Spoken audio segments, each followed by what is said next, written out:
1 minute time is over. Next contestant, Toastmaster Anum Kadri, please confirm if you have pinned the timer. Yes, I have. Okay, just repeat with me.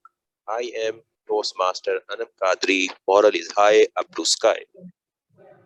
I am Toastmaster Anum Kadri. Moral is high up to the sky. Contestant number 7, Anum Kadri. First, third, second, never stop.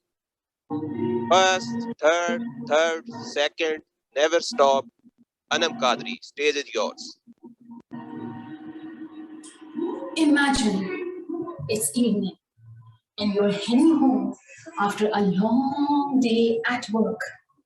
You're dreaming of a hot cup of tea or coffee or even hot chocolate wrapped up in your blanket, and you fire up Netflix.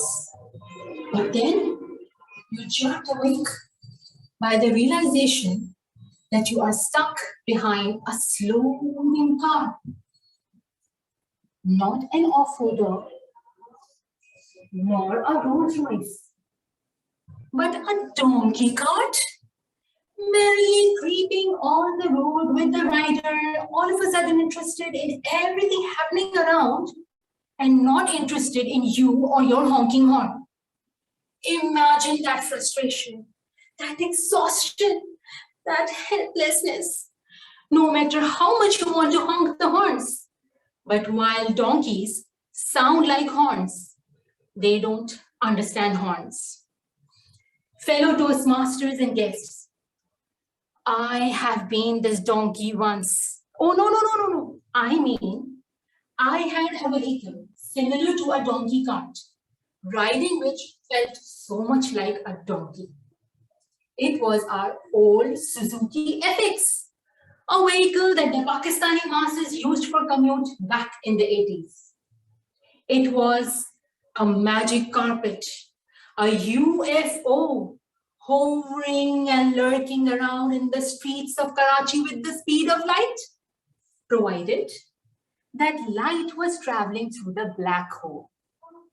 It was a two-driver ride, in which the first one took over the steering wheel, while the other one operated the gear, which was another item. The gear shift box had no concept of a second gear. In fact, you went directly to the third one. So the sequence went like first gear, third gear, first gear, second gear, stop. The clutch was meant to be operated by the Hulk. Even after stretching your entire left leg, you were not sure whether it was enough. Thanks to this, countless times, our car produced a weird sound and sputtered to a stop, jolting us to our bones. The horn. It was another item. When we pressed, a cantankerous sound appeared either from the car itself or out of your vocal cords.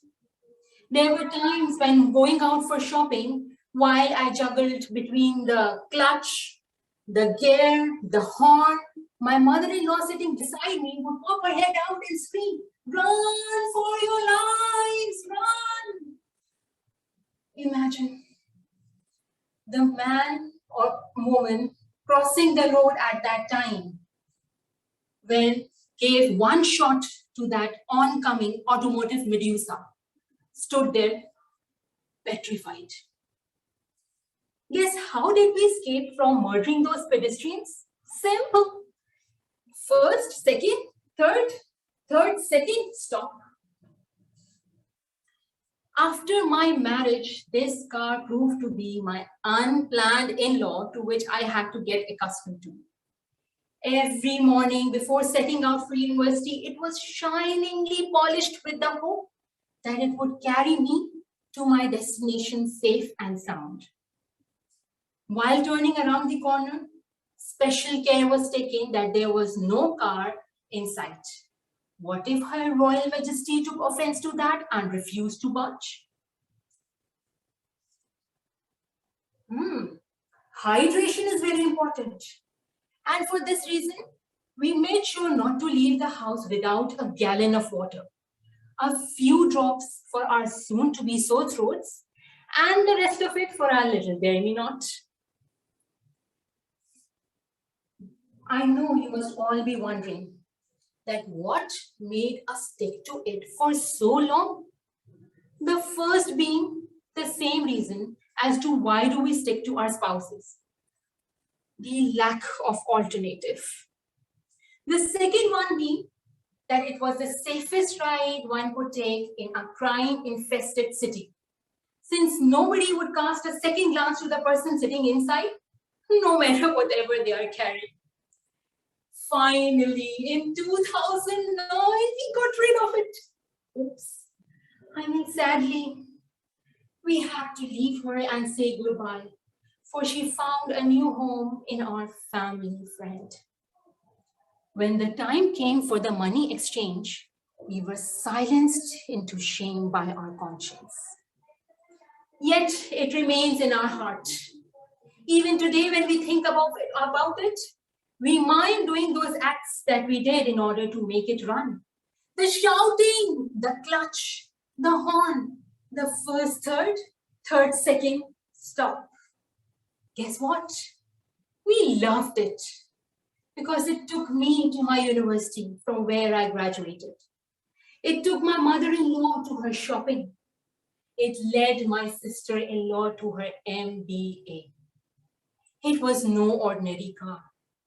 It was our destiny, our ticket to the future. By all means, we can do anything, but we will always cherish it. You can walk, you can crawl, you can run, you can fly. You can drive a 20-year-old car or a jumbo jet when your destination is in sight. So first, third, second, never stop. Over to you, Mr. Contest Chair. So 1 minute of silence now begun.